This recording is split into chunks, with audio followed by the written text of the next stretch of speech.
You never played. I don't think I played it. You wasn't a gamer like that, huh? Nah, I played like Nintendo. No. I had PlayStation. I played like the GTA 1. Oh, yeah. I was like, yeah. Yeah, you never been a big gamer, huh? No, I mean, I did play the K1 video game. Oh, yeah. Like, and yeah. And then I didn't fight in K1. And I was like, oh my God, it's like the video game. Yeah. So that game was dope, though. Konami made it. Dope. Yeah. Oh, yeah. That was the best one. Then UFC tried to copy off them. UFC had the second best one, but the K1 game was good. You remember I fought K1? Yeah, of course. That's the only, because I didn't watch that shit. That's how I studied for my opponent. Gave me a last minute fight. Yeah. I picked Ray Sifu, and you just kept doing and I went against the guy I was fighting, and he fought just like he did in real life. Yeah. And I figured him out. I guess the podcast has already started. Are we starting? I didn't know. Hey, We didn't just even know leave the that all camera- in the podcast.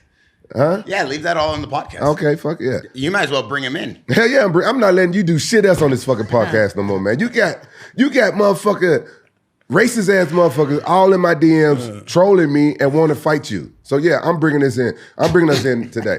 Hey, today guys, we got a very special guest. It might not be the most requested guest by y'all motherfuckers, but it's the most requested guest by me. We got Rob McCullough. We call him Razer because I love him. He was my teammate back in the day.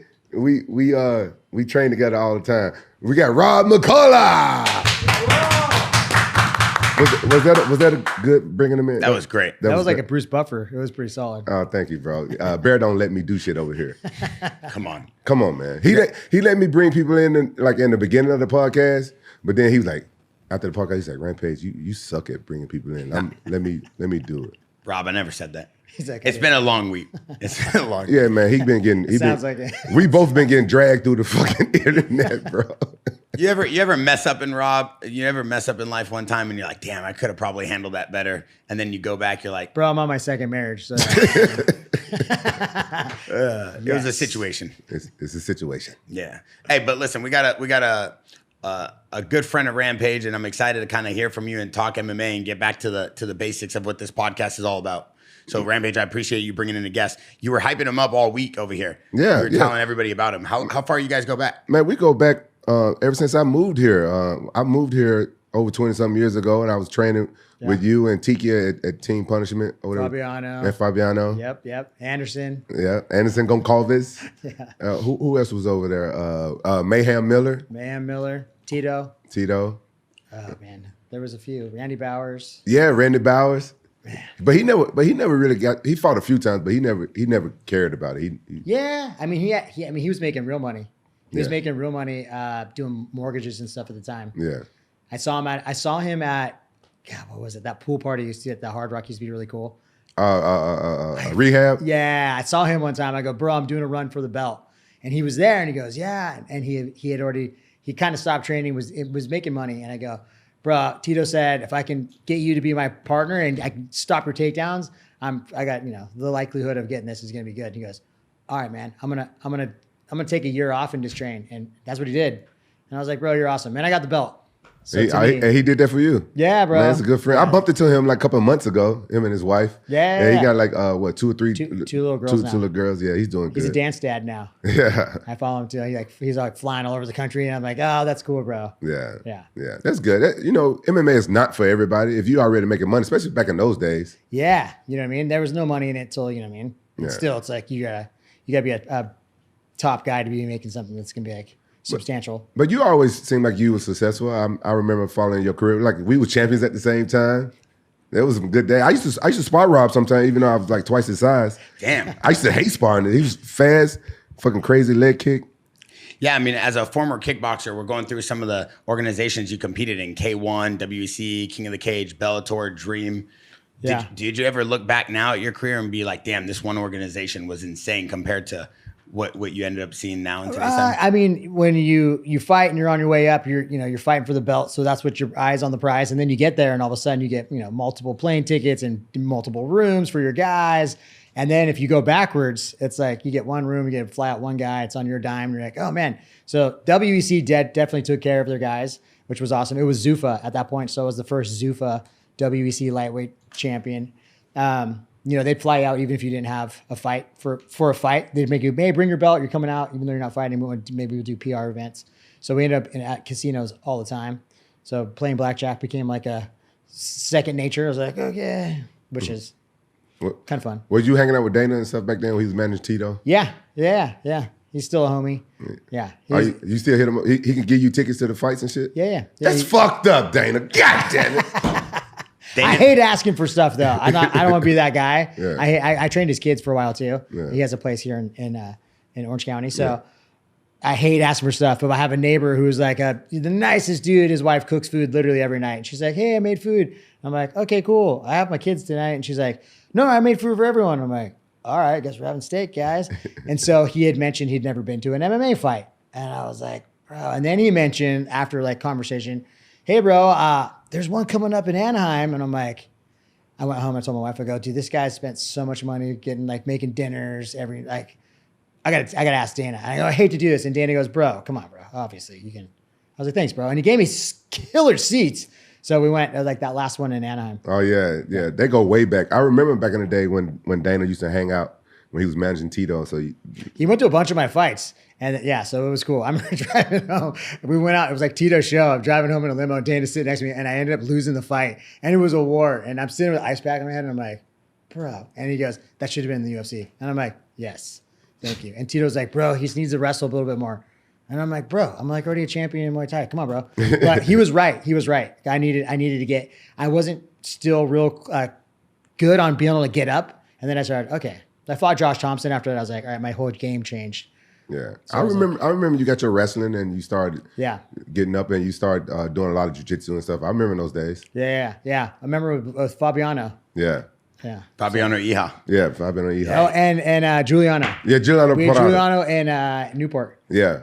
Next to the Ferrari. I saw him the other day. You know what? I gotta text him back. I think he texted me the other day. I was working on a movie set and I couldn't text him back. I gotta text him back. I just remember that. I just wanted to throw out there that I be doing movies. How was it being able to like watch Dana on the rise, being a manager and then being one of the greatest like commissioners of all time? Like you obviously got to see it firsthand. Yeah, I mean, he's always been a good dude, right? And he's been about the fighters. That's what his whole thing was. Is like, hey, let's get this as he saw the vision. This is gonna be the next biggest sport. And I was like, yeah. I was doing kickboxing, Muay Thai, Thai boxing, and I was like, I mean, this is my thing. And Tito kept saying, bro, you want to make money. This is gonna be a sport of the future. You got to do it. And at the time, Dana was his manager. So I was like, all right, maybe I'll take a fight. And then I fought like WEC number 2. I think that was like my first one. And I KO'd a dude. I just kicked him in the face. And I was like, hold on, wait a minute. Most of these guys don't have stand up. So I was like, sign me up. So I got jumped into it pretty quickly, but it was fun. I mean, the thing I think was just being a martial artist and trying to be a student was trying to learn how do you get up? How do you stop getting a triangle? How do you get out of this move? And so it became really fun. And then I was coaching. So I'd turn around and teach people I was training with. So it was really fun because I got to get paid to train. And then I go out and showcase it on a stage. Yeah. Oh, so you were training with Colin before MMA? Yeah. Colin was my stand-up coach for a long time. I had a few coaches, but Colin was my guy for quite a while. And we were buddies before that. We worked together at LA Boxing. Yeah, LA Boxing? Yeah. So I remember meeting him. He was working the parking lot security at what was the name of it? There was this club in Irvine by UCI. God, the name is escaping me. But he was out in the parking lot, and me and Tiki were walking. He goes, "Oh, dude, this is Colin," and I'm like, "What's up, dude?" And he was hanging out with this flashlight. And he's like, Colin does Muay Thai, and I'm like, "Oh, right on, bro." So he goes, "You got to come." Dude, it was so funny. He's like, "Yeah, what's up, dude?" I'm like, "What's up, bro?" I can't picture him. Yeah, dude. I can't picture him as a He great was a guy. security With guy his flashlight. doing the parking lot. And he's like, "You got to come train with Crew Rex." And Yeah, I'm like, yeah. bro. And he ended up taking me to Van Nuys, train with Rex. I miss Crew Rex, bro. Oh man, He was the funniest guy. he was ever. so funny, dude. Hit the penny trick. He's like, "Yeah, what's this?" And we're like, okay. He was hilarious. He was hilarious, man. I miss that guy. How long has Colin Oyama had the gym in Irvine? Do you know? No Limits. Yeah. Well, he had one before that. I'm gonna tell you when they got that gym in No Limits. When they got that gym, it was after I lost to Ninja. No, Shogun. It was after I lost to Shogun. that guy Jim came over. And, Centinela. Centinela, yeah. And they Remember, he was at Punch Out. That was the original one. that was So the it in original one, orange. Punch Out. Which Jim was in a sushi restaurant? That's Punch Out. That's Punch Out, yeah. They changed it to a sushi restaurant. Bro, I drove past there. I saw the sushi restaurant. I was like, man, if those people only knew all this. Oh my God. The walls probably smell, dude. I think back now too, I would walk in there, I'd be training, I'd just like spit, and I was like, now I have my own gym. I'm like, oh, dude, I would have slapped the shit out of me. It's like, come on, bro. I was just like, I used to see that shit, man. You and Tito. You spit. Tito used to spit in his fucking gloves and spar with you and shit. Why would he spit in his gloves? I don't know. Tito was in his glove and box out like, no. hey, don't touch me, bro. Come on. How was Tito as a sparring partner, as like a training partner? He was good, dude. He was fun to work with. He's, again, really long and a big dude. So you'd be like, hey, right. yo. It was once I was young. I'm in his reach. But like, no sus. Come on. We're having a good one so far. Right. He got excited when you said he was long. All right, we made it 10 minutes, boys.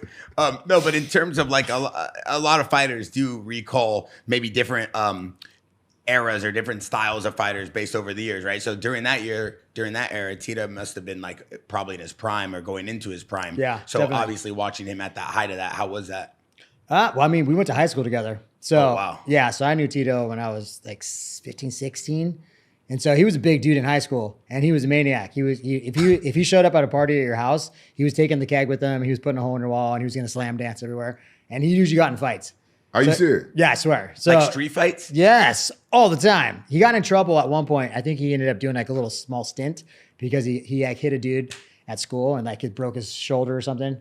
From what I remember, it was like the guy was hitting on his girlfriend or something. And then after that, I think he realized like, all right, like this is not worth it. And then he went to college. I'll give his whole background. He went to college, and then he was Tank's training partner. Tank was fighting in UFC. He went to corner him, and then at the last minute, some guy was supposed to fight, fell out, and it was against a guy he had wrestled in college. I think Jerry Bolander or somebody. And they're like, hey, dude, you want to fight him? And he's like, I smoked that guy in college in wrestling. And they're like, I'll pay you 10 grand. And he's like, put the gloves on me. So I remember he'd come into the gym where I was teaching at LA Boxing in Huntington Beach. And he's like, what's up? And I'm like, what's up, dude? And he's like, and I saw your fight. And he had just smashed somebody. And he goes, yeah, man, I got to get that stand. I was teaching a stand-up sparring class. And I'm like, oh, you can come in here, bro. We'll spar. Like, cool. And then I remember going, hey, I got like a 5-mile run. We do it in the sand. And he's like, okay. So we all started training together. And then slowly everybody started coming to the gym. So it was kind of cool to watch how Damn, the you whole started thing that worked. whole thing. I don't know if I started it. I mean, Well, you brought Colin Oyama. Colin was, my manager brought Colin, but yeah, Colin was the guy. What year was that? That's before I got to. Were you in HB yet? No, I was in Memphis. What year was that? I hadn't even fought yet, probably. Let's see. 99? Yeah, 99, 98. Oh, shit. I was still in high school. Wow. Yeah. Was Colin was coaching me, I think, like 97. 97. How old are you? I'll be 48 this year. 2001. Yeah, I'll be 47. You're just a little bit older than me. Yeah. Was that the same era that Jason Perillo was coaching Tito? Shortly after. Jason was my sparring partner. Jason Perillo. He used to beat right outside, the shit out of me. Oh my God. Really? Yeah. So I trained, because they all trained at the Huntington Beach LA Boxing in the morning, and Jesse Reed was his coach. And so he's like Jesse Reed's protege. And so I would go in there and they're like, hey, you should train with these pro boxers. So it was at 6 a.m. I would teach class, and then I was fighting. So I was like, I'll go train with these boxers. And mind you, I was a kickboxer. So I'm like, and they're like, don't kick me. I'm like, I'm not fucking kick you. And these guys were pros. Jason being one of them. And I'm thinking majority of the time, Jason would roll in there. He was like, I think a couple times he was drunk. And he literally would, the first time I sparred with him, he broke my nose and my eardrum, perforated my eardrum. Tiki was like, hey, bro, come down to my boy. And I was like, I had a couple fights. So I thought I was like, I'm that dude. The stance for Muay Thai and kickboxing is way different. You're more erect as opposed to your back stands tight, like taller. Boxing, you can change levels. Mm-hmm. And Jason was like, you change levels, and he'd hit you with like a triple hook. I was like, So I remember that was the very first time we ever sparred. I was like, fuck. Yeah, so Bear hasn't blinked since you said you was erect. I did that on purpose. No, I'm like super focused in on this because Jason Perillo, obviously he's Cheeto Vera's coach. Yeah, you know, yeah. Mackenzie Dern, Luke Yeah. Rockhold, everybody. He's one of our Jaxxon House coaches and Santos Studio. But he always talks about those early days of LA boxing. Yeah. Talks about all these like I would call them more like pioneers. Like you guys kind of trailblaze this. MMA is like very, very dominant in Orange County. Like everybody Yeah. wants to fight. There's gyms on every corner, and This it's was kind the Mecca. came from you guys. Yeah. And that was called LA around. Boxing. Is it still the Mecca for MMA or no? No, I say it's Vegas now. Yeah. Or Miami. Probably Vegas because they have the UFC PI. They have 12 gyms, 12 agencies Yeah. all around the UFC's But gym. this was This was. That's why I moved here. Yeah, that's what I'm saying. It was like, this is where like, if there was a Mount Rushmore, like you got, it's all the dudes we trained with. Mm-hmm. So that's kind of the part that was like, I look back now through this lens and I go, oh man, like how fortunate it was. Mm-hmm. Hey, do you remember training with Joe Son back in the day? Dude, he was a total weirdo. So in high school, I couch surfed through high school. My parents had split up when I was a kid, and so I was like literally couch surfing. And then I got into going to the gym, and so I lived on 18th Street in Walnut in Huntington Beach, and Chemo and Josan lived on 18th Street and like Palm. So it was a couple blocks up, but it was on the same street. And they were in the UFC, and this is like 93, 94. They're walking down the street going to the beach, and they have like these big old Rottweilers. One of them was like probably bigger than Josan. And so I remember him, and I know the dude, and I remember running into him a few years after his UFC thing, and he seemed a little off. I was just like, bro. I remember he came to the gym one time, so I thought you guys had like a relationship, like a friendship or something. I remember he came to the gym there one time. He was rolling around on the mat doing weird shit. Yeah. So one of the times I don't remember, I was teaching a class, and he got into it with Seabass. And he was trying to footlock him, and Seabass was like, what's going on? He was like teaching the class. Like, and I was like, I don't know, dude. You know who that is, right? He's like, I don't care. I was like, that was weird. Tell him not to come back to the gym anymore, bro. You heard what happened to that guy, right? Yeah. Yeah. Yeah, he went to prison, right? Yeah, I heard he got like a traffic ticket, and then he didn't do appearance in court is what I heard. And then because of DNA, they had a old case, and they're like, hey, bro. Yeah, and he did some pretty horrific stuff. Yeah. I heard. And it's true, right? That's what it's I not heard. alleged. It's true. Yeah, that's what I heard. I heard. Oh man. And, We just completely yeah. character assassinated him. It didn't happen. I'm like, oh no. Yeah, but the guy he made it big. He was in a fucking movie. Yeah, he was the dude who threw the hat, right? Rush Hour, right? No. No, that's No, he was in like one of Austin Powers movies. yeah. Austin Powers. Yes, Austin Powers. He was a short Butler round. guy. Short round or some shit. I saw it on a TikTok.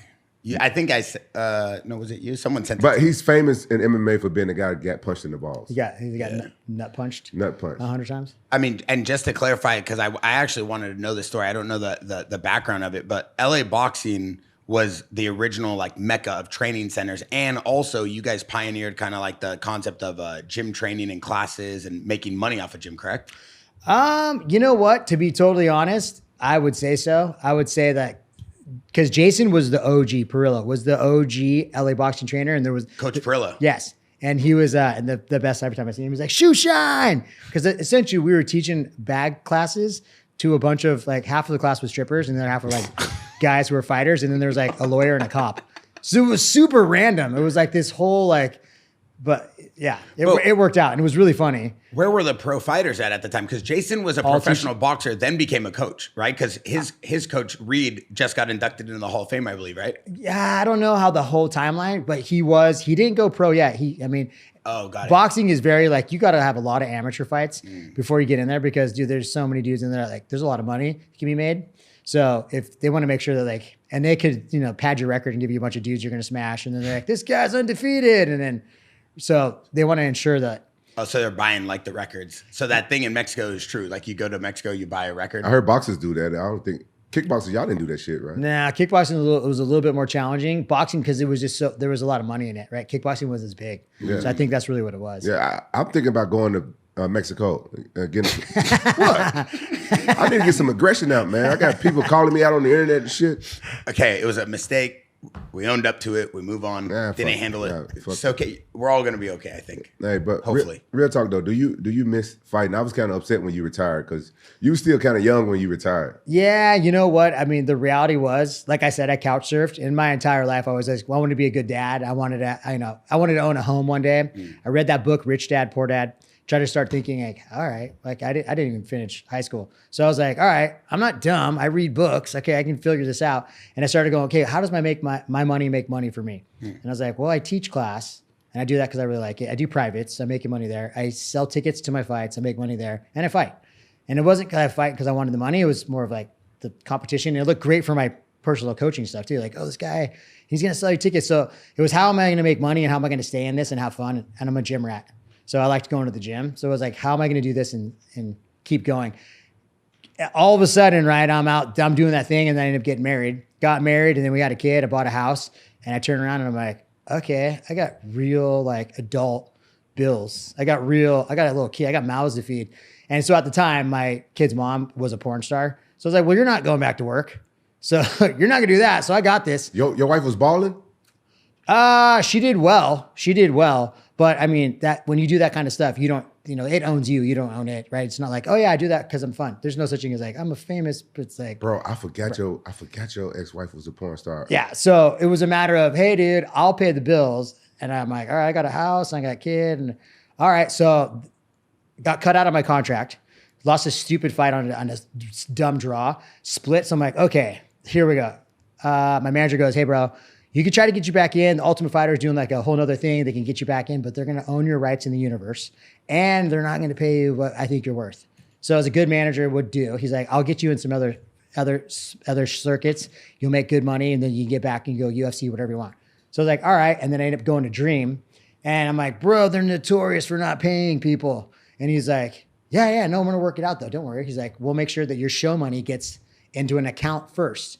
So I'm like, all right. We get there, do the whole camp, get to Tokyo, and he goes, hey, didn't put the money in the account, so you're not going to fight. And I'm fighting Shinya Aoki. So I'm like, bro. And at the time, no one's working other than myself. And when you fight, you get a big paycheck and then whatever you sustain until sponsors and then another one. So I'm like, hey, bro, I'm doing a loan modification on my house. It was right when if you saw that movie, The Big Short, I had a negatively amortized fixed arm loan, which I had no idea what that meant. So every month, my mortgage kept going up. And I'm like, bro, who could pay I was like $7,000 mortgage a month. I'm like, what? So I was trying to do a loan modification. Mind you, I'm not like a finance guy. So I'm trying to figure it out. And then that company was like, hey, you have to have season count. You have to have money in this. And I'm like, yeah, well, I'm getting a check. And then the check didn't come. And I'm like, hey, bro, I'm going to lose my house. And it dawned on me at that point, hey, dude, my financial and my family's financial security is no longer in my hands. It's in this dude's hands. And he seems kind of shady. And I went to right before I did that, I went to a kid's birthday party and I had my son with me. And the guy who ended up franchising LA Boxings, Anthony Geisler, he decided he's there. And he goes, what's up, bro? And I'm, Anthony, how you doing, bro? And he goes, bro, I have to ask. Every time I see you, you shake my hand, you remember my name. And he goes, I've met Tito, I don't know how many times. And he always introduced himself. He's like that. And I go, yeah, bro, but we're family. Like you did LA Boxing and that's where I got started. And he goes, I love it. Gives me his card and goes, hey, I'm hiring for the director of instructor training. So this was before I did my training camp. So I'm like, bro, I make 6 figures and I just sit on my couch, beat up my friends. And he goes, but you can't do that forever. And I was 30 something. That didn't really make sense. I almost took it like disrespect. Like, bro, you see my fights? What do you mean I can't do this? But it's a young man sport, dude. So the reality was, all right. And it didn't hit me until I had to have a fight. And I'm sitting there and I'm like, okay, dude, how am I going to pay him? I don't want to lose my house. I got a fucking little kid and a wife now. And I'm like sending her back to work. So I was like, all right, I'm going to go entertain this job as what was my title? The director of instructor training for LA Boxing. And they had 50 or 60 franchise locations across the United States. So it was all domestic. And I was like, yeah, you're going to be traveling, blah, blah, blah. And I did a little bit here and there. And he taught me a lot of stuff, though. Geisler was a stud. I really do appreciate that, guys. See, he ended up opening another giant corporation. It was like, what's it called? Exponential. I think he just stepped down from it, but the guy was amazing. He had me sitting in front because he knew I was a fighter, and I spent my entire life at the gym. So he had me sitting in front of the franchise sales guy who was like an older dude who'd been doing that for his whole life. And what I learned in the first few months was everybody that was married was upset everybody there was going through like this divorce. And he told me a lot, that franchise sales guy. He was like, hey man, I was on the road. I've done this my entire life. He's like, I came home. My kids were all grown up, getting out of college. My wife left me. He's like, took my house. And he was pissed. And I was like, and he's like 60 something. It's not like he's going to like start over. Like, I mean, you could do anything you want, you put your mind to. But he was just like broken. And I remember going home and I'm like, we're never getting divorced. And she's like, no. And I'm like, yeah. But that was kind of echoed in the back of my head of like, he basically, so as I was on the road, 300 days out of the year, paying bills, and my kids were all grown up. So I was like, I don't want to be that guy where I made a bunch of money, but I didn't see my kids because you can't. So I was like, I kind of kept memory. And then UFC gym came in, they purchased LA Boxing. And then I was going international. So I'm flying all over the world. And then I started realizing I'm about to be that guy. I'm watching my kids on Instagram go to the park and go to Disneyland. And I'm like, hey, dude, I'm making really good money, but like, fuck, I can make money doing something else. I really wanted to spend time with my kids. And then quarantine came and my whole world just went, but it worked out. It ended up shaking itself to a better place for myself and my kids, I think. Bro, you just remind me of that movie Click. Yeah. Adam Sandler. You seen that shit? Don't watch it, bro. Don't watch it. That movie Click. Bro, when first time I watched that movie, my kids was young, and I think it's right when me and my ex first started like separating and all this shit, and it explains exactly what you said. Like you working, making money, and it's like your kids grow up, and he could fast forward, like he could like fast forward and like go with them, but he don't experience it. You know? Yeah. Man, that's just and deep, bro. dude, you're a dad. You're a good dad. It's you go to Disneyland. I've been to Disneyland a million times. I used to sneak in there in high school. But when you got little kids, you have the whole experience all over again through their eyes. And it's like really cool until you have like kids, you get experience, and people tell you that and you're like, yeah, whatever. And then you go and you're like, oh yeah, no, wait, this is fun. Watch this. You'll like this ride. So I wanted to make sure I had all those experiences. And I was like, okay. So I'm fortunate if I can still do that. Yeah. And my kids are still fairly young. I kind of have teenagers now though. So I'm trying to hope they don't get into the you're not cool anymore. You're going to get that. Let's go back to this porn star thing now. Well, I want to tell you, I remember now, you and Tito was both dating porn stars at the same time. Yes. And it kind of like put me in a weird space because one time I was in Vegas at Dre's After Hours. Yeah. And I was drunk out of my mind at the first After Hours, the underground one? Yeah. And I met this hot ass chick. She looked Asian or some shit. And we hit it off and stuff like that. At the end of the night, she gave me a kiss and gave me her phone number. I was drunk, so I forgot I had her phone number and stuff like that. And then a month or so go by, and me and Tiki was hanging out somewhere, I think in L.A. And she hit me up. And she was like, hey, I'm in L.A. I'm like, oh, shit, I'm in L.A. She said, you want to meet up? Because I remember, because, when I got her number, I put, Dre's, some chicken Dre's. Hot. Yeah. So I knew she was a hot chick in Dre's, but I didn't remember what she looked like. And we met up, and Tiki was with me, and me and the girl, we was chilling and getting drinks at the bar. And Tiki was like, I know this girl from somewhere. And I went to go talk to the girl. I was like, hey, you know my friend Tiki? Because if a girl said they know Tiki, rough. Yeah. That's what I do. If I meet a girl in Orange County, the first thing I ask her, do you know Tiki? And she said yes, I walk away. Like, then she's like, no, I don't know him. Then I went back to Tiki. I said, she said she don't know you. And then he said, actually, she's a stripper. Then I went back to her. I said, hey, are you a stripper? And she was like, no. Exotic dancer. She was like, no, I'm not a stripper. Then she was like, you really don't know who I am? I'm like, hell no, I don't know who you are. She said, I'm a porn star. I was like, shut the fuck up. What's your name? She told me her fucking porn name, and I went back and told her. He said, yeah, that's that bitch. Bye, bye, bye, bye. He went on, and I was like, fuck. And she was like, she got into a conversation where she wanted to date me because she said, look, we've been having fun and everything. Yeah. But this is our second time hanging out. And she wanted to fucking date me. And I was like, no, I don't date porn stars. I'm sorry. She said, but you got two friends that's married to porn stars? My bad. You and Tito. Yeah. And I was like, no, I can't do that. But did your wife have you doing porn with her? Not doing porn with her, but like she was like, hey, my friends. I was like, yes. I like your friends. Your friends should come over. But and that was cool. But then when you got kids and stuff, it's like, hey, what are you doing this weekend? I'm going to Disneyland. What are you doing? But she never filmed nothing with you? No. Well, not that I remember. No.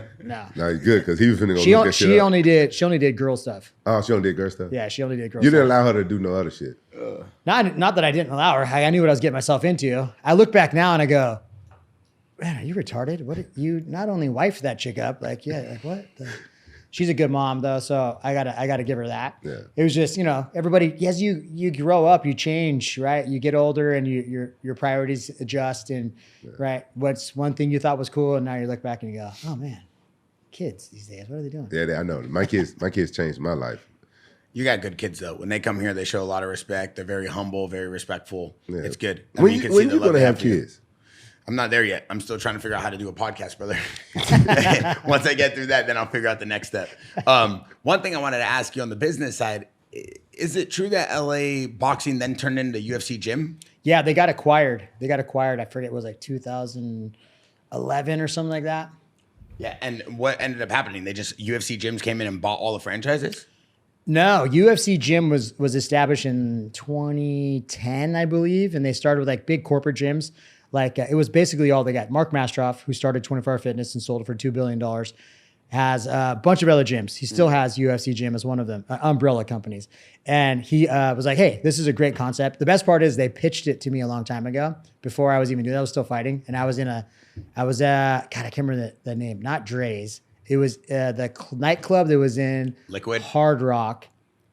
God. I know you're talking about, I can't remember the name. I can't remember the name. Rehab. But it was the It was a nightclub. beach That was party. the beach one. Mirage? Or God, I can't remember. But anyways, I remember the guy pitching to me. He's like, hey, bro. And the only reason I really remember is because they had like the A squad of Spearmint Rhino with them. So I was like, oh, these dudes all have money. And the guy's like, hey, bro, we got this concept of fitness, but with fighting. And I was like, hey, I have a gym, right? Like me and my best friend have a gym. Like it's a great concept. And he was like, no, but we're going to like a bigger scale. And so it was I ended up working with that guy too. So the idea of like, let's get regular people to train like fighters and let's get like fitness and try to push them together. That's a challenging model because you got to really manage, right? Guys who like think that fighting people in a cage or in a ring for a living is fun. It's like, yeah, okay, well tell that guy he needs to get here early. Okay, good luck with that. Tell that guy he can't sleep with everybody in the gym. It's like, all right, cool. I can't imagine having to manage fighters and manage the gym. Wait, why y'all laughing? Wait, why y'all laughing? I don't know if I can say. Can I say? I don't know. He doesn't know what you're I don't know what you're going to say. Don't incriminate me in anything. Okay, I'm not going to say nothing. I'm not going to say anything. I just know a lot of shit. I just know too much shit. Man, I could see the history here. When's the last time you guys have seen each other? Oh, we see each other, birthday parties. Yeah. We see each other. Yeah. So how is it in the old days? I feel like so many people, like say like the Tank Abbott area, the Tito area, it seems like so many of the fighters are still friends. They still have good relationships. Rampage is still cool with everybody. But in today's time, a guy can't stay at a gym for more than 6 months without having a huge blowout on social media. It feels like the dynamic of social media has changed like the mixed martial artist, like fighter friendship. Yeah, it definitely has. I mean, the internet in general has changed the landscape of where we're at today. I read a book, The Rise of Superman, really good book. And they talked about, hey, what's the difference between people 50 years ago and now? And it's like, oh, did we get wings or something? Why are dudes doing 900s on ramps and stuff? And it's like, well, because of the internet. Oh, that guy did that? Well, I'm gonna do this. And then so same thing with fighting, right? Oh, that guy did a flying armbar. I'm gonna do a flying triangle. The next thing you know, people are doing crazy stuff. So I think it's that, and being a coach on season 14 of The Ultimate Fighter. I was a striking coach for Bisbing with Tiki and God, I remember who else. Brady Frink was the grappling coach. And the guys had a fight to get in the house. So they fight to get in the house. We don't really have a team yet. And the one guy goes, we start talking and I go, what are you good at? Because I'm going to corner this guy. So I want to know. And he goes, MMA. Then I go, yeah, no shit, dude. But what are you good at? You wrestle? You do jiu-jitsu? And he goes, perplexed, MMA. I'm like, oh, fuck, okay. Well, who do you train with? He's like, Uriah. I go, so you wrestle? And he's like, yeah, I wrestled, I think, Cal. And I'm like, oh, okay. And then I always watch him. He wrapped his hand like a boxer. He's moving around. I'm like, oh, he looks like he boxed. I wonder if he could kick. He starts throwing kicks. And I'm like, oh, so it was TJ Dillashaw. And I was like, oh, okay. And then it dawned on me, I'm old and this dude's the new era of it, because he's looking at, and then to turn into a bigger thing, he told the guys in the house that everybody was upset with him and they're like, hey, dude. So we kind of took him apart from the team for a while and had him train with me. And he was like, yeah, I told him I didn't want to fight this guy for $5,000 on the show when I could go fight him in UFC for 50. And I'm like, oh, he went to college. He's a businessman. He's doing this to propel his career. Smart. And he's being very smart about it financially. Not only is he so I was like, oh, and I was like, okay, this is a whole new era. So back to your It's a different era. So these guys are all probably kind of that mindset of like, I'm going to be that guy, right? Everyone thinks they're going to be like, I'm going to be a YouTube guy. They can be if they get a platform and they're exciting. You know, I think back in our day when we was, I know, right? He keeps saying old days. I'm just like, oh no, this happens. I know, man. Not old, but maybe Father Time. No, bro. Father Time. Experienced. Back when we was coming up and training and stuff like that, social media wasn't a big thing, right? Yeah. So we all like helped each other, and nobody was really famous.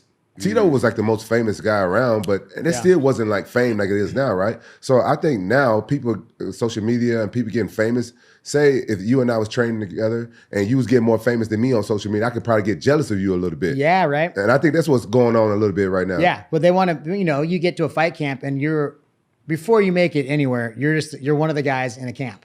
And then it's like more targeted of like, this is this guy's camp and he wants a lefty. He needs a guy who's left-handed. Oh, I need a guy who's long. So you're that guy. And then all of a sudden you're getting in big shows, you're making big wins, you're making good money. And all of a sudden you're like, hey, I want my camp to be about me. So now you're picking, and I've done both of those. You just gotta be really careful because you're not right now. You're just handpicking all the dudes and like, okay. So having a good coach that's going to be able to help you manage that and understand like, hey dude, and listen to you too.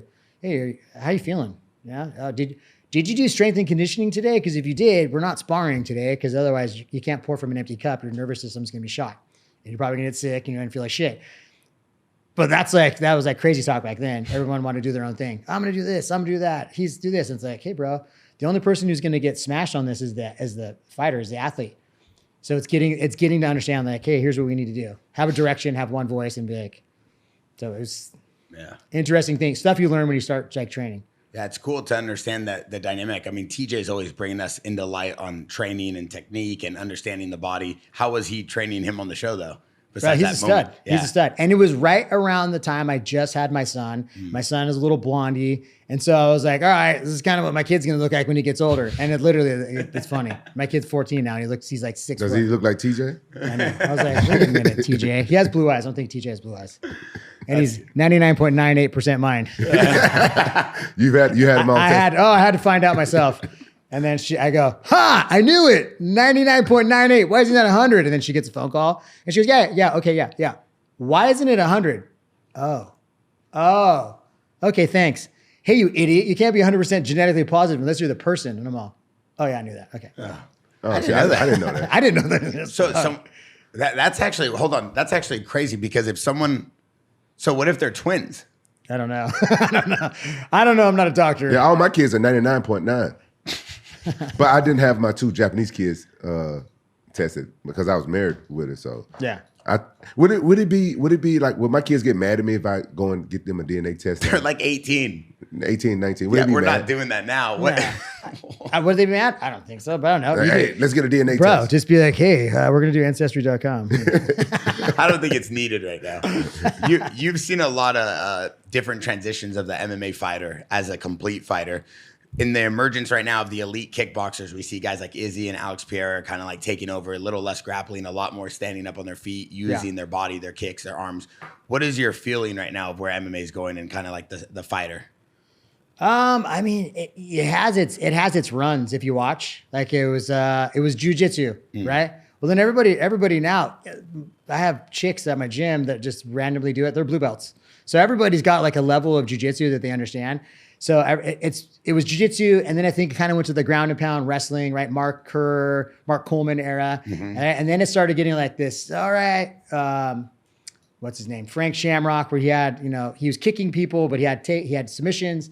And then it kind of goes full circle, but now you're starting to see like Demetrius Johnson, right? John Jones, like those dudes have takedowns, they have strikes, and they can finish. So it's like, oh shit, okay, there's a different whole piece to it now. It's I don't know. Is it because they're watching moves now and everybody can you share information easier? Before it was like you had to go to some like, what are you doing? Oh, you're doing jiu-jitsu? Okay, close the door. Are you training any fighters or are you just training like kids and mothers? And here's the reality. Like I love teaching. I love training. I work out every single day. I'm 2 minutes from my gym. When you go to the fighters, like I got Anthony out there and I'm training with Anthony and I love that kid and he's really good and he's young and he's eager to learn. He's out there sparring. At the end of the day, I did this all through my 20s, my good friends, right? I consider Rampage like a brother, all went to the Hall of Fame, dude. Like they're like here. And it's like, do I want to go backwards to sitting in some shitty hotel with a dude where I'm going to lose money because I got to, so it's like, and I had that reality, but I was like, all right, I got mouths to feed. I got a mortgage to pay. So I'm like, all right. I mean, the reality is, yeah, I always want to be able to be that guy, but I know what I want from a coach as a fighter. And it's like, can I give that to somebody? Like I want, hey bro, if I call you, I'm not feeling good. Hey dude, I remember doing this. Hey, my chick, I think she's cheating on me. I'm moving out, bro. And he's like, all right, I'll come over with the truck. And I'm like, thanks, man. Like in the middle of a fight camp. Can I offer that to somebody? I mean, I'm a little bit more selfish now because I'm like, hey, I want to do this. However, there is some guys that I'm like, this could be a lot of fun because I see a lot of like potential. So current fighters, here and there, I'll match people. I got a guy right now who's the LA County Sheriff. He's the force instructor. He also works for the State Department. So I'm training him, and it's more of like weapons retention. And what I started to notice is what he's really doing is like, hey, what would a guy who trains, if he did this and he was going for my gun? So we're doing stuff, and I realized he's like, all right, hold on. He's writing down. He's like, bro, we're changing the way that we teach this now. That's what, yeah, if you grab this, I'm going to do this. And it's like, oh, this is kind of fun. So it's still kind of feeding that martial arts part of training and teaching and getting in there. Well, I think you have a lot of great shit to teach because I remember you taught me how to get out of a clinch, and you know what I'm saying, I used it a lot. I just didn't use it that time against Vanderlei, but because he had already rocked me before I can do it. But I remember you teaching me a lot of good shit, and I've used it in my fights throughout the year. And the cover and roll, my cover and roll, he was the first one I saw doing it. Well, I was going to say, is that because do you feel more connected to someone that you're a friend with to understand the concepts? Because I feel like you've trained with a lot of people. Yeah, I trained with a lot of people, but these guys were the first ones I trained with stand up. And Colin Oyama showed the cover and roll, but we all used to do the drills on each other. Yeah. And Rob broke it down for me where I can understand it, and then I got good at it. I remember watching you do that, and you would just walk over the gym going, ta, ta, ta. I was like, all right, cool. And then when you landed, I was all, yes, that's awesome. Yeah, I mean, it's been a hell of a ride. So yeah, how important do you think it is, like from you being, both elite fighters, to have a camp that's also your friends? Like I see a lot of fighters saying like, oh, I want guys that I could just pay. They come in, they leave. I just need guys I could beat up. Man, we never paid each other. None of us. Really? Yeah. No. Wow. I mean, that's how it was, because I think about Tito was there. And so everybody wanted to come train with Tito. He was the champ, right? And then Rampage. And then, so people were coming in from all over the world to train. I mean, Randy Couture came. And when they would come, they came with a camp. They came with dudes with them. And usually guys my size. So I was like, yes. God, there were so many dudes that would come through there. It was Chuck Liddell. There was so many guys in there. And it's like, you look back now, people aren't really doing that because they want to make it all about them. But then you miss out on stuff, right? You miss out on different looks. And one guy's move, like I remember Randy Bowers knew we wrestled every single day. And so he knew he would get a single. I'd whizzer him super hard. And then I'd whizzer it so hard, he'd come all the way around, jump on and be like, so I was like, fuck, I stopped doing that. And he'd be like, oh, and I had like a scissor sweep. I'd sweep his legs. And he's like, stop doing that stupid move. Well, it was a stupid move because he knew I was going to do it. But it actually was a really effective move to somebody who grabs a single. And I was like, oh, bro. I stopped doing it because we had the same training partners over and over, and we all knew each other's stuff. So it is good to trust people, but it's also good to have a different perspective. It's just hard when you're like going and you do this for a living and have somebody like you don't really know and they go too hard or they go for like a foot lock and you're like, what are you doing, you retard? Like, come on, bro. Yeah, that's the only time I really get mad in the gym with people I don't know. They be going too hard, like they got something to prove. Yeah, it's just such a unique game though, because like in any other pro sport in America, for example, like, the Rams don't go practice against, say, the Raiders. Yeah. The Lakers don't go practice against the Clippers. Yeah. But in this sport, it's like two guys that are eventually for sure going to be fighting, train together every day. It's so weird. I fought Josh Thompson in the World Fighting Alliance, and it was 15 minutes of him kicking the shit out of me, and I lost a decision to him. And I was like, all right. And that was like the fight to get into the UFC. As was everybody saying, like, that was the fight. It was in, it was like the Aladdin Hotel in Vegas, which is now like, I forgot, it's changed a couple of times, but it was in a big arena. And so I was like, oh, guy, man, I was so bummed. But in my head, I was like, I know I was better than that. And I ended up fighting a 8-man tournament after that shortly. And I won the tournament. So I was like, all right, dude, purely on the fact that I was like, I'm better than what I showed that night. Fast forward, I'm downtown Huntington Beach where I live. And I'm not training for a fight. It's like a Saturday night, and I walk into a Sharky's, and I'm like, there's like, duh, duh, duh. I'm like, okay, it smells like barf over here, and I go, oh, is that Josh Thompson? So I reach through, and I had a couple drinks. I reached through a bunch of like, there's T-stand, and I grab his butt, and I turn back around, and you see him like move people, and he goes, what are you doing here, bro? I'm like, this is Huntington Beach, bro. What are you doing here? And he's like, oh, I'm here, blah, blah, blah. So I'm like, bro, you come train him. And then he came and trained with us after we had fought. So it was really cool. Then I went and trained with him for his first fight against Gilbert, and he won the belt and was stuff. So I was like, all right. So I mean, it is like a camaraderie. Yeah. You see guys that like get all puffy chest, and it's like, you haven't done shit yet, have you? That's why you're getting all fucking crazy. Like, calm down.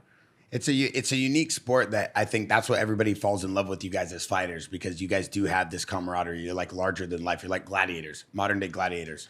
You're willing. What are you doing? Beat it, bob it. What do you? Well, I like to check it out. It got Don't supplements do that. It's in gonna there. explode everywhere. Is it? Hey, Man, if I had $1 for every, no, I would owe a bunch of money to people. As a former WEC lightweight champion, do you feel like the current status of MMA right now needs like another organization? So we see like Bellator and PFL not really doing well. Do you think there needs to be like a new feeder series for the UFC?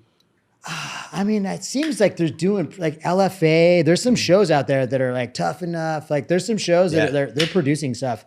I recently went over, I saw, God, was it Commerce Casino? And I forgot what month it was. Every weekend I went there for a fight from a different organization. And there were some people that are pretty scrappy. Yeah. So you're definitely seeing the change of it. But I think a lot of those, if they do well, especially like the LFA ones, they're going into the big shows. Yeah. Hey, what if I was your manager? Let's do this. And I got you a fight with somebody close to your same age at Karate Comeback. What would your number be? To get in and do one fight at Karate Comeback with the damn gi on, you know what I'm saying? Hey, I'm a black belt in jiu-jitsu. Can we? God, I don't know. I mean, everyone's got a number. Everybody got a number. Everyone's got a number, dude. Man, I used to love watching you fight, man. I think you'd be good. I think if you fought somebody close to your same age, your same weight, Karate Comeback. Yeah. I mean, hey, dude, I like him. I like competition. I had to find stuff to do when I'm sitting in this corporate office, and I did that for 10 years. And I was like, all right. I started doing jiu-jitsu, went back to the guy I originally went with, was all Waldemiro Perez, started training with him. And then the next thing you know, I was like, hey, because I realized like, hey, dude, I'm not the sharpest guy. I gotta watch the technique. I gotta do the technique. I gotta mess it up. And then I go, okay, that's the move. But when you're rolling with dudes, I'd always just look over the guy and go, okay, that guy's pretty good. Hey, bro, let's train. And I go, did you get the move? And then I realized, okay, I keep showing up, and I'm that guy now. And I'm like, okay, my belt's getting darker. I got to know the moves. So I was like, all right, I have to break it down. So I realized I got to see it. I got to ask a question. I got to like try to do it. And I go, all right, I'll do it on the other side.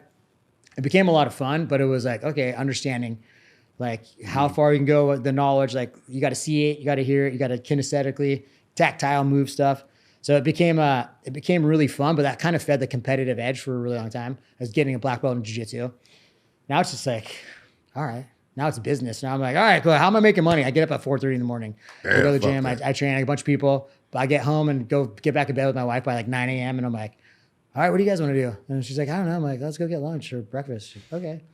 So life's good, but like still, I've realized that like that competitive is still there. So it's been fun. Everyone has a number. Everybody for sure has a number. Yeah, for sure. What's that? What's RSS? What's that stand for? So Razer striking system. So when I was traveling the world, even after like the fight part, when I was doing it for UFC gyms, I realized that we would have a program that people come in and they think they're like, oh, you're going to train me how to be a fighter. And this is usually regular mom and pops. It's regular kids that are like, I watched. And now was one thing that didn't happen like when we were kids. People didn't go, I'm going to be a UFC fighter when I grow up. Now that's like a thing, right? I'm going to be a fireman, I'm going to be a policeman, I'm going to be a UFC fighter. Like that wasn't a thing. Now it's a thing. So people come into that gym thinking like they're going to learn that. But it's like, okay, dude, we have a structured curriculum. There wasn't. So I was like, okay. And every coach on every continent I went to asked the same thing. Hey man, I'm like, I'm going to show you a really good warm up. You're going to use your techniques that you know, and you're going to put it in this format. And at the end, cool them down and then try to get personal training out of it so you can sustain a living here. And the more I realized, like, people really mess that up because jiu-jitsu, they have a curriculum, but you're doing the striking. Like on this, if I look at a wall, like I have like floaters in my eye from getting popped. I have perforated my eardrum, like I said, I got cuts everywhere. So that stuff pops open and you start moving around. The reality was, it was like, hey dude, this is really dangerous, but the journey is so much fun. if you do it right. And then like, how do you do it right? You got to have footwork. They have to understand the defense. To me, that was like the most important part. And they got to be in shape. Who works their neck? Like, so working your neck, working your core. I created Razer striking system and the idea of making it an affiliate program so that we could share it with people across the world using those basic fundamentals, like the principles of it. So we did 23 principles, and it's doing both orthodox and southpaw stances. So it's Bear, you should go sign up for the kids class. Anthony is out there. He's one of my coaches. He's sparring right now. He's one of my coaches. Oh, he's sparring with Gabe Silva. Oh, for real? Yeah. That's Anderson Silva's son. Yeah. He's The Anthony kid's a stud. He's a wrestler. Yeah, I think I've seen him training with Coach Perillo the last couple of weeks with Nick, probably. right? Yeah. He does phenomenal in there. Very respectful. He's too. like, do you know Jason? I'm like, bro, Jason used to kick the shit out of me. He's like, really? I'm like, yeah. I at one point, remember back in the day, like you could go to a supplement store and get whatever, and I would take Ripped Fuel. I remember that shit. Bro, it was a What is ephedrine. that? It was a ephedrine, which is that? like what they make meth out of, essentially. So I would eat the mornings I knew I was gonna have to go there. I was either gonna spar with Jason or I was gonna do a bunch of rounds and then mitt work with Jesse Reed. And so I was just like, it's early, and I slept on a futon at my friend's house. So I'm like, oh shit, dude. I'd eat a couple of those and I'd be laying there. I'm like, I don't really want to go. And then at that point, you're like, all right, I'm going. I'd get there and then I'd see Jason. I was like, fuck, Jason's here. Like, all right, I'd warm up, I'd do my thing, and they'd be like, all right. It's like, all right, cool. And I just remember I hit him like one time with some solid stuff. I was like, dang. And I was like, oh fuck, now he's gonna be pissed. But it made me have a much better defense, head movement, and footwork, which that's essentially what I wanted. Yeah. But I remember having to talk myself to get out of bed to go. I was like, oh, I'm gonna get my ass kicked. Yeah, training's crazy. Like every day, obviously, we built this training center. Yeah, you can see here at the cool. Jaxxon Media House for Rampage's big fight with Rashad coming up. Awesome. And we like to have all the coaches in here. We have Coach Yogi, Coach Perillo. But watching everybody spar all day is just like, I'm like, damn, dude. It takes a different type of animal to wake up and be like, I got to do that every day. Yeah. I'll do it once a week for cardio against someone who's not trying to kill me. But when watching these guys spar, it's a whole different animal. Hey, you remember when Coach Oyama used to make us do the jump squats? Oh, bro. Oh, my God. The drill, you put your head down, you run around in a circle, yeah. and then you got to spar, and you're What's super that? dizzy. Oh, yeah. Fuck, I hate that. What was that? What, the jump squats or the No, that. Yeah, in case you get rocked. He used to make us do that. You get dizzy, and then you got to hit pads or spar. Wait, what was the drill, though? So it'd be like that looked weird. Now I think about it. That's why It was like a mop, right? It was like a stick. You had to put your head on. You had to run around in a circle with your head on it, and then you take the stick away. And he's like, "All right," and there'd be another guy who did the same thing. You're like trying to hit each other without super dizzy. Yeah, it was gnarly, bruh. Gnarly, dude. Wait, is there science behind that? I mean, it makes your equilibrium because now you're just like this, and if you get rocked, it's very similar to the same thing. Like you're like, oh shit. Yeah. Hey, you know Colin better than any of us. Was he fucking with us though when he make us do jump squats? Then wait one day, they make us do leg kicks. You remember how sore you used to get from the jump squats? Yeah, no, I think he had something to it, dude. You flood the legs, right? You flood the legs, you get all that blood there, and then you still got to use it. So muscular endurance, right? Bro, Physiology, it's actually pretty good. You remember how sore your legs get from doing jump squats? Oh, bro. At One point, I remember with Colin holding a 45 plate and just doing multiple jump squats with the 45 plate. But I didn't lift weights. That was like the extent of it. I did a lot of pull-ups. I ran all the time. I remember we'd do the track. Oh, we do track and Rampage had a fight. He would come and he was so funny. He'd be laying on the track. You can't make a black man run like this. And I was like, dude, he's hilarious. Bro, it sucked, man. I used to do it even after my fights. I used to make sure I come. Like I take a week off, but then I'd be back in there sprinting every Saturday. Yeah, bro, it's the greatest thing. It keeps you on. Right nowadays, like you can do the Airdyne bike, right? Hit that, open up your lungs, and be like, all right, cool. If I get a call right now, I know I can jump on and I'll have a little bit of a tank. Mm-hmm. The wind sprints though, you can tell if someone's mentally there or not too. Yeah. So wind sprints are good for you, huh? Wind sprints are. Oh good yeah. We used to do it every Saturday. It used to make me want to quit, bro. That's the part right there. That Saturday training. Every time I used to get there, after my fight, I go out Friday night. Stay out all night. Yeah. And then fucking you fucking go to the sprint, Tustin High School. Yep. Go do the sprints. This shit was like 2 hours worth. He'd start with everyone would get there, and then he'd have everybody kind of do a warm up, like all right, walk, 2 kicks, and then we'd run a 400 all the way around, and just kind of jog, and then it was. You run it 400 as fast as you can and times it. And then it was everyone runs a 200 as fast as you can a couple times. And then everybody runs 100s and you're sprinting, you're trying to race each other. So by the time you can't, right? You're either fast or you're not, and you're either trying or you're not, and you could tell. So it's like, It made me a better fighter, though, bro. Oh, yeah. It made me a better fighter. And I was fighting in Pride, 10-minute round. Yeah. Man, my cardio was on point. It did make me a better fighter, though. No, definitely. I think the mental part of it too, because like the one thing you don't want to do is be walking out to the cage or the ring and you're looking at the guy you're going to fight. You don't want to go, I should have trained harder. Like that comes across like later, bro. Yeah. Just walk home. You know what Carl used to tell me? He got in my head. He was like, you know all those sprints and shit you did? All that shit you hated doing? You had to do it because this motherfucker. I used to get in my head, I'm like, oh, this motherfucker, I had to train hard for this motherfucker. I'm going to fuck him up. And I won a lot of fights because with that type of mentality. Hey, bro. It's the right person in the right corner doing they'll know how to motivate you and just be like, all right. Some people will take it like, you got to slap them. Let's go. And some people are just like, say what you're going to, all right. Yeah. Redirect it. Yeah, it makes sense. I mean, obviously they talk about, a lot of coaches talk about this for physical training in the NFL about just sometimes it's more about just putting the body through it more than the mind and vice versa. It's like sometimes there's routines and training programs that are built just to destroy the mind to then rebuild the athlete more than how good it's going to help them for that specific sport. It's like a Navy SEAL buds training. There's some pretty solid stuff too about you training and just using your mind. Like for example, hey, I'm not feeling too well today. Should I train? You could sit at home and picture that whole fight, what it's going to sound like, what's going to smell like, what you're actually going to do, what the combos are. And that counts as reps in your head as like rounds you trained. So that's kind of crazy when you think about it. Like, oh, dude.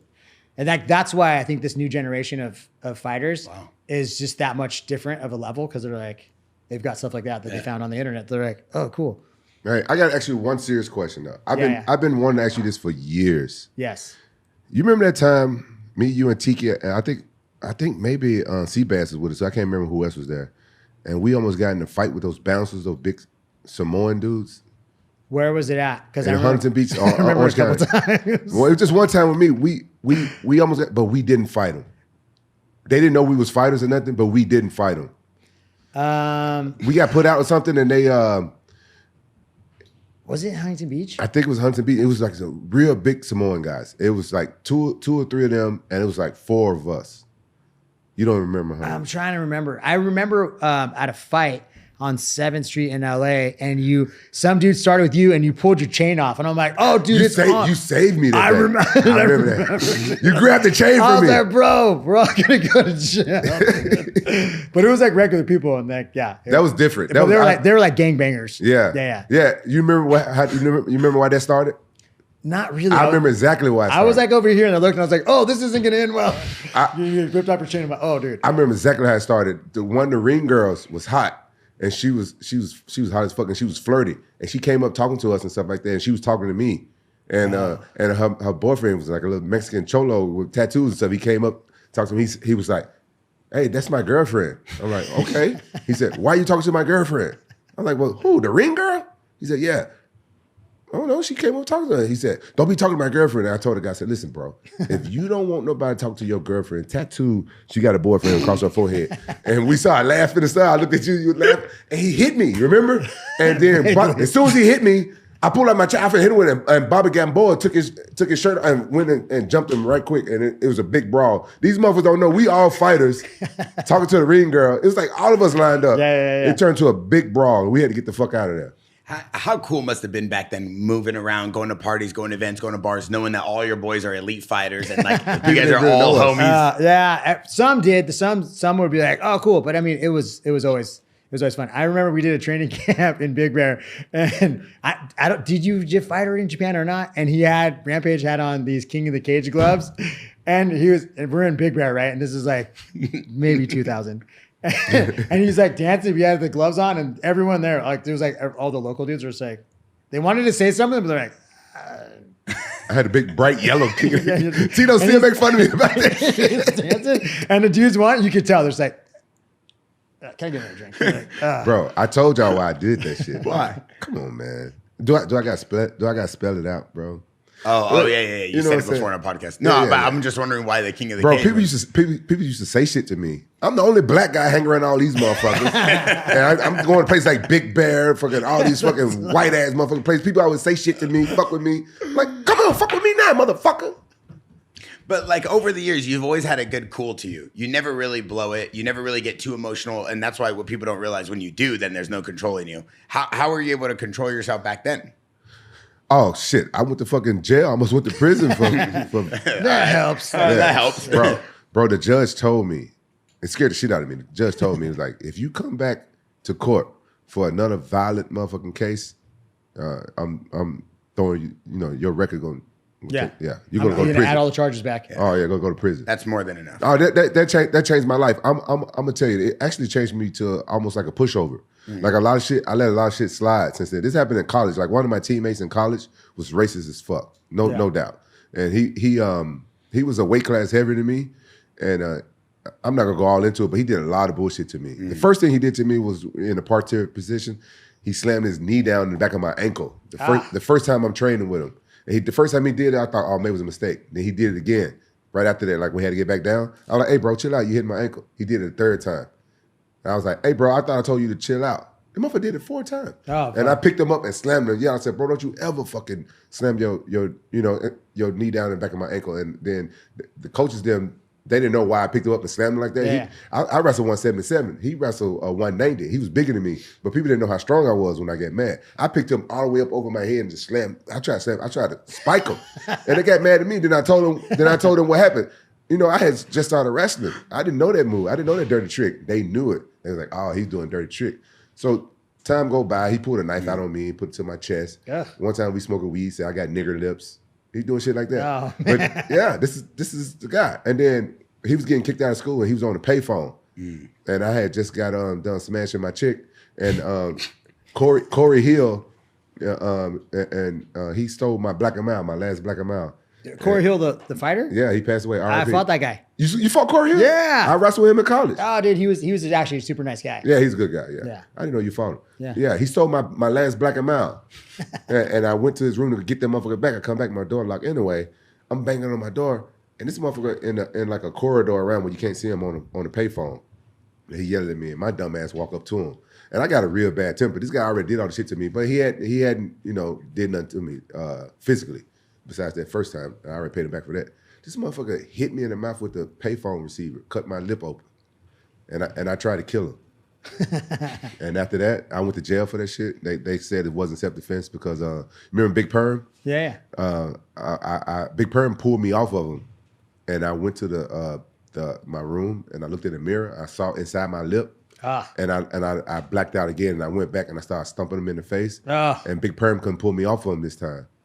And then that's what the police said. Like I even though it was self-defense, I went a little bit too far. Yeah, aggravated assault. And that changed my life. That changed my life because I went to. That's my first time. I've been in juvenile and stuff for the longest I've stayed in juvenile for like 2 weeks. But this shit right here was different. It's like all grown up, Mm-hmm. And they had us in a big room in Susanville. A big room full of beds and shit. Everybody in the same room together and shit. I ain't like that shit. No. Like in a room like 47 other dudes. No chicks. Yeah, no chicks. That shit changed my life. They fed us horse cock. That's what they call bologna. I'm not even gonna ask. Yeah, that wasn't even gonna. That's what they call it. They call bologna horse cock. And I didn't eat bologna from childhood, so I starved that day. I threw my shit on the ceiling every goddamn time. I ain't eating nothing y'all call horse cock. And that's what we ate. That's what we ate most of the time. And so I was in. I hated, but I was like, I had a lot of time to think, and I was like, my temper is going to send me to prison, man. I need to learn how to control this motherfucker. So since college, I've kind of learned how to control my temper, and I haven't lost my temper too many times since then. Like once on the Ultimate Fighter and once on the Ricardo Arona. But other than that, I've been like keeping it in check, and but I've grown up, and I'm really proud of myself because sitting right here, then one time I was almost lost my temper against a guest and shit like that, and I had to really think about myself because you know what happens to me? Like my mind, it goes like. When motherfuckers say shit to me or something, my mind goes and I play it out of my mind, like me killing them or me hurting them. Then I think like, I can't do that shit. Yeah. And I really think about it. Consequences. It's different too, right? You get kids and all of a sudden you're like, it's not just about me anymore. It's about, oh, dude, who's going to feed these guys? Fuck. Yeah. Right? Yeah. And I think about that can be a good example. Damn it. Yeah. Think about the people that do road rage. And I look at them like, they don't have that same thing I got where you like play it out in your mind and then you think about the consequences. A lot of people don't do that. I think if a lot of people did that, it'd be a lot less murders and a lot less road rage and stuff like that. I think if a lot of people did martial arts in general and trained a lot, like it's a humbling experience when you first start. That's probably why a lot of people don't train. But it makes you a better person, right? Yeah. Everybody, you look at some of the high level that's been doing this, they're super chill. And they're trying to talk about like, hey, let's not do this, right? What's that saying? I'd rather be a warrior in a garden than a gardener in a war. Mm-hmm. That's right. Right. Sounds cool. It's like a cliche until you actually do it. And you're like, oh yeah. No, Of course, I don't want to go to jail. Yeah. What got you into kickboxing though, in the first place? I think the couch tour, right? I was my parents split up. The way I grew up, my parents were ridiculous. It was like it was a broken home and it was super dysfunctional. But to me, it was normal. You don't know when you're a kid. So being in a gym and fighting and stuff, and then getting it, I got $100 my first fight. And I was like, dude, yeah, $100. And then I got a hotel room. I'm like, yes. I think using that, plugging that in. I look back now, I've had to do therapy and stuff like that. And I'm like, all right, dude, that was like a trauma response to being able to go, hey, dude, this is something I feel really normal doing. And it's a lot of fun. Is that normal to beat people up in a cage in a ring? Probably not. But I thought it was fun. And I look back now, it's like the pictures where everybody would be sitting in the back and they'd be like, right before a fight, some people are trying to sleep. Some people are like pacing. Some people are listening to music. Me and my buddy Tiki are like laughing and taking stupid pictures. And so I was like, okay, this is where I feel like I belong. I think back now, that's because it made me feel like I was at home. But I made it work. So it's not like a sob story. I was like, hey, I made this work. Like I feed my family on it. I bought my second home and I'm like, hey, dude, thank God my parents were like that. I take care of my mom now. She has dementia. And so it's like, I'm fortunate because she kept telling me, hey, you got to go. Mijo, you need to go to school. You need to go back to school and you need to get like a real job. And I'm like, this is going to be a real job. And it's a real job. Thank God. Oh, wow. You get to look back and take care of her off the things you did. That's probably one of the best moments you could feel, huh? Yeah. I mean, that's a cool thing. Yeah. Yeah. 100%. Did you get Tiki into kickboxing? He worked at the Costa Mesa, Newport Beach, LA boxing. And I worked at the one they just opened at in Huntington Beach. And I was doing sales too. And he came in one day and he had this brand new truck and his hair was all bleached. He didn't even have facial hair yet. And he was like, what do you do, bro? And I go, what's up, dude? And I go, kickbox. He's like, I do jiu-jitsu. And I was like, oh, cool. He's like, I work at the other one. And I was like, yeah. And there was a kid there who was probably like 16 and we're like 18. And he goes, you ever seen this movie? And he grabs the kid and he starts choking him. And I go, oh, yeah, that's cool. Hey, dude, wait, have you seen this? And I fucking kick the kid in the leg. And then after that, I go, is that your truck, dude? He's like, yeah. I go, that's a cool truck. Hey, ever been to a strip club? And he goes, and I go, hey, I was hanging out with some chick that worked at a strip club. And then after that, it was like 20 years every night of going to strip clubs. So y'all became friends like stepbrothers. And you want to do karate in the garage? Now that dude manages like every fighter. Yes. It's crazy. It's crazy, man. Yeah. Crazy. I mean, you guys kind of like pioneered the whole MMA community here in Orange County, and then everybody went and did their own thing in OC and kind of planted their own flag in the sport, but still being able to tie back to it is amazing. I mean, because of Rampage, we have all these fighters and coaches, and I started doing, I train just for cardio and to stay in shape, but I started a year and a half ago. I've been training since I was a kid, though, but really training with these coaches, it's the best feeling. Yeah. So cool to see like what all of you guys did, because I know the stories of you, and I talk to Perillo every morning. So like he works right. I mean, we just built him a brand new gym right here. That's awesome. So he has his own Perillo boxing, and it's cool to see how you guys really laid the foundation, and then everybody could come after you and have these stories and these cool things that tie back to. But it kind of sucks though, because the new fans don't know about a lot of the older fighters. I know you don't care about that shit. That's one thing I always liked about it. I was kind of like the same way. You don't give a fuck about all this shit. But at the end of the day, it does feel good though. Sometimes that people, it's one of the pioneers, Yeah. Every once in a while you get that, hey, are you? I've gotten like are you in the name of someone else? I'm like, no, close, but, and they're like, oh yeah, okay. It is a cool feeling to realize like, hey, the reality was you would ask me 20 years ago, I'm a fighter. And now you ask me now, I'm a martial artist. Like, this is fun. It's a journey, and it's like, this is a different part of the journey. But it's still fun. It gets me out of bed in the morning. Yeah. I still don't want to get beat up by my kids. So I'm like, all right.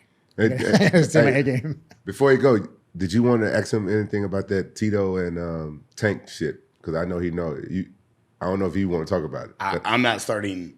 I'm not going into anything. I'm not asking anything. Because I saw your face when he talked about that Tank Abbott and stuff. I'm not saying anything. You can ask. I'm staying out of it. Are you staying away? Because like we got two. Tank Abbott hates Tito. We got two sides of the story. Oh God. Tank is from Huntington Beach, right? And I'm born and raised here. I mean, I lived in some other places, but I was born in Huntington Beach, still live here. And he was notorious for kicking the shit out of people on Main Street. Like, he was not allowed in any of the fucking bars. And he was a big dude. He's not a big dude anymore. He almost died recently. So he was a big dude. He fought. People knew who he was, and they go, "Aren't you the guy?" And he'd be like, and just like crack dudes. Like he was known for that, doing that shit. I was like, bro.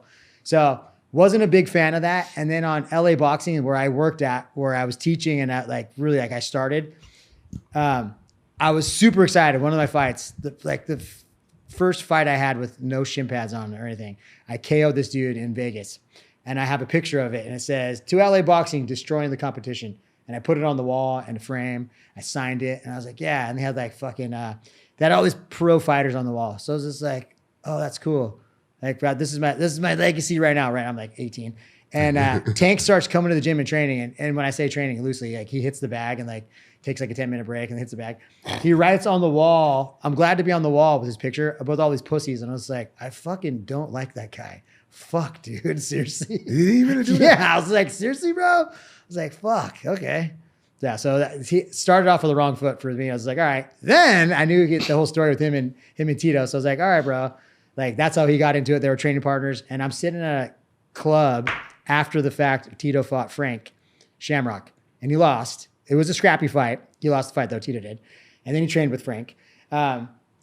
I'm sitting at the club, and Tank's sitting next to me, and I'm like, okay, I'm not going to talk to him. It's like, all right. And there happens to be someone there. They could have been dancing maybe, or there might have been a pole there. And he's like, turns to me, and I'm like, fuck, dude. And he's like, "Only pussies tap." And I was like, what? And I was just like, oh, I was like, fucking, here's $1. Fuck, I'm out of here, dude. I was like, bro. So that was my experience with that. And so. Yeah. What was he referring to? Only pussies tap. Well, I think because Tito lost the fight, and I think he tapped. Yeah. So I think that's what he was referring to. But I was just like, I'm not making any of the connect. I was just like, whatever, bro. Yeah. You're like, I'm not even going to entertain this. I was like, I'm cool. out. This chick doesn't even have teeth. I'm out of here. I remember the first time I met Tank. I can't remember where it was. I think I was at the UFC or in Japan or somewhere, and I go in the elevator, and Tank Abbott's in the elevator, right? And I've only heard what I've heard about him, right? So if you don't know Tank, like a black guy from the South, from Memphis, Tennessee, you look at Tank like, he might not like niggas. So, you know what I'm saying? I'm telling you. Hey, that's what I'm thinking, right? So I get in the elevator, so I just said, what's up? I'm cordial. I just said, what's up? And he shake my hand. He's like, oh, nice to meet you, Rampage. And I'm like, oh, okay, he might like niggas. Because he was nice. And he was like, you know what I like about you? Every time you go out there and fight, you walk right up to the motherfucker and hit him right in the mouth. I like your style. I'm like, oh, okay. so that was my first impression of Tank Abbott, meeting him personally. So I always liked him since then. But I didn't know all these backstories about him. Yeah. Well, Huntington Beach is like even though it's a big city, it's still a small community, especially downtown. Oh, yeah. And then the fight scene, dude. Yeah. It's such a small world. You look at you'll be sitting here and be like, do you know so-and-so? And it's like, oh, and the world goes like this. It's not like 6 degrees separation. It's like 2. Yeah, yeah. Because before that, years ago, remember I talked about that. My first nutritionist, Don Real, that first woman who trained me for my Kevin Randleman fight. She, we went to go eat with her family and stuff like that. And this was back when I was fighting in Japan. No one knew who I was. And we had a waiter, and she's a nice lady, and she's just loud. She's just the type of person she's like she's a bubbly personality. And I guess she was trying to get the meal for cheaper with a bunch of us. And she was like, "Do you know who this guy is?" I was like, "Shut up, you know how, shut up." She said, "You don't know who this guy is?" And he was like, "No, I don't know who he is." The waiter getting an attitude. And she was like, "He's an MMA fighter. Can you get us a discount?" The waiter looked at me. He was like, "I don't like MMA fighters." I was like, "What do we do?" He said, "One day Tank Abbott came in here and he chased me around the table. And he caught me. He slammed me and broke my neck." I was like, "Shut the fuck up." Yeah. Okay. Well, that seems. That sounds about Huntington Beach. I was like, "What?" I said, "Real story." He said, "Real story." Oh, wow. And he said, "I got receipts to prove it." I was like, "Damn." Yeah. Tank was a bad man around Huntington Beach. Bro, yeah. Like, I'm not kidding. He was like banned from most of the places. There was only a couple places you're allowed to hang out in. But he's a good guy. Tank's a good guy now. I like Tank a lot. Yeah, I've seen him at the gym. He's good friends with Paul Herrera. Paul's our GM at HB Ultimate Training Center. And so I've seen him in there. And when I saw him in there, he had lost a lot of weight. Apparently he had not kidneys or liver or something. Yeah. So I was like, oh, no way, dude. That sucks. Yeah. Why you say it like that with that face though? Well, I'm just saying, like, hey, dude. Fuck, dude. At the end of the day, we're all going out, dude. So you know what I mean? It's like, fuck, that sucks. Yeah, that would. He came on the podcast. He gave us a good show. I bet. For an hour, he trashed Tito. I don't know. I was here for it. It was so bad. I had to text Tito. I'm like, "Hey, bro. Hey, just so you know." This is probably going to get your Google alerts. So your phone's going to be blown up. Google alerts. Bro, I appreciate you coming on the pod today. Of course, I know bro. Rampage was so excited to have you on. It's good to hear about all these stories. And obviously, we've heard a lot about you from Coach Perillo and everybody. Glad to finally meet you as well. Thank you, bro.